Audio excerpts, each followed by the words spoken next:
अन्न आणि नागरी पुरवठा मंत्री धनंजय मुंडेंनी सह्याद्री अतिथीगृहावर जात मुख्यमंत्री फडणवीसांची भेट घेतली। बीडमधील संतोष देशमुख हत्या प्रकरणात धनंजय मुंडेंवरती अनेक आरोप होत आहेत।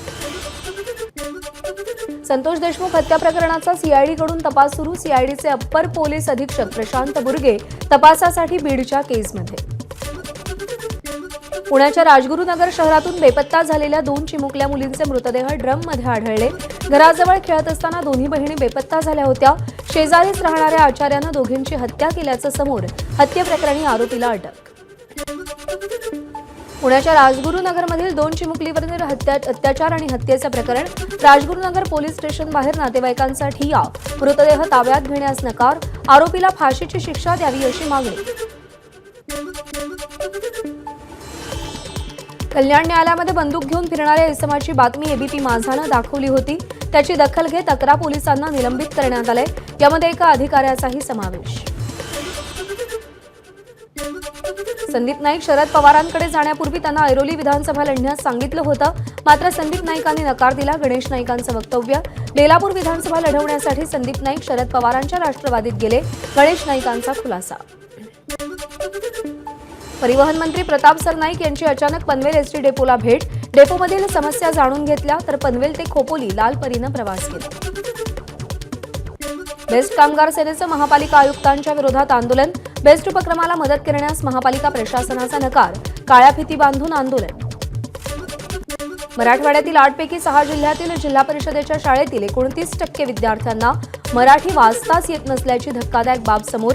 विभागीय आयुक्त प्रशासनानं केलेल्या पाहणीतून धक्कादायक बाब उघडकीस। आम्ही गिरगावकर संघटनेकडून परिसरात अनेक ठिकाणी फलक। मुंबई मराठी माणसाची गळचेपी कधी थांबणार असा फलकांमध्ये सवाल। सरकारनं काही प्रश्नांची उत्तरं द्यावीत अशी फलकांच्या माध्यमातून मागणी। 5 जानेवारीपर्यंत त्र्यंबकेश्वर मंदिरात व्हीआयपी दर्शन बंद राहणार। सुट्ट्यांमध्ये दर्शनासाठी होणारी गर्दी लक्षात घेता रांगेतील भाविकांची गैरसोय टाळण्यासाठी मंदिर प्रशासनाचा निर्णय। सप्तशृंगी गडावरील घाट रस्ता 5 जानेवारीपर्यंत 24 तास सुरू राहणार। संभाव्य गर्दी लक्षात घेता प्रशासनाचा निर्णय। महाराष्ट्राचे राज्यपाल सीपी राधाकृष्णन यांची तिरुमाला मंदिराला भेट। सीपी राधाकृष्णन यांनी तिरुपतीचं दर्शन घेतलं। क्रिकेटपटू झहीर खान पत्नी सागरिका घाटगेसह साई चरणी लीन। साई संस्थांकडून झहीर खान आणि अभिनेत्री सागरिका घाटगेचा सत्कार। सोन्यापाठोपाठ आता चांदीच्या दागिन्यांवरही हॉलमार्किंगसाठी सरकारच्या हालचाली सुरू।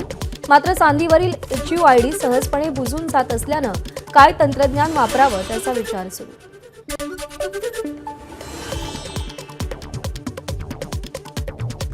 रेल्वे रिझर्वेशन पोर्टल IRCTCची वेबसाईट आणि मोबाईल ॲप ठप्प। ऐन सुट्ट्यांच्या काळात तिकीट बुकिंग पोर्टल आणि ॲप ठप्प झाल्यानं पर्यटकांची पंचायत। मोबाईल कंपन्यांनी 94 कोटींचा प्रॉपर्टी टॅक्स थकवला। मुंबई पालिकेचं वसुलीसाठी राज्य सरकारला पत्र। सर्वात जास्त 35.69 कोटींची थकबाकी मेसर्स इंडस पावसकडे। चित्रपटगृहाबाहेर चेंगराचेंगरी प्रकरणी पुष्पा 2 चित्रपटाच्या निर्मात्यांकडून दुर्घटनेत मृत्यू झालेल्या महिलेच्या कुटुंबियांना 2 कोटीच्या आर्थिक मदतीची घोषणा। एबीपी माझा, उघडा डोळे बघा नीट।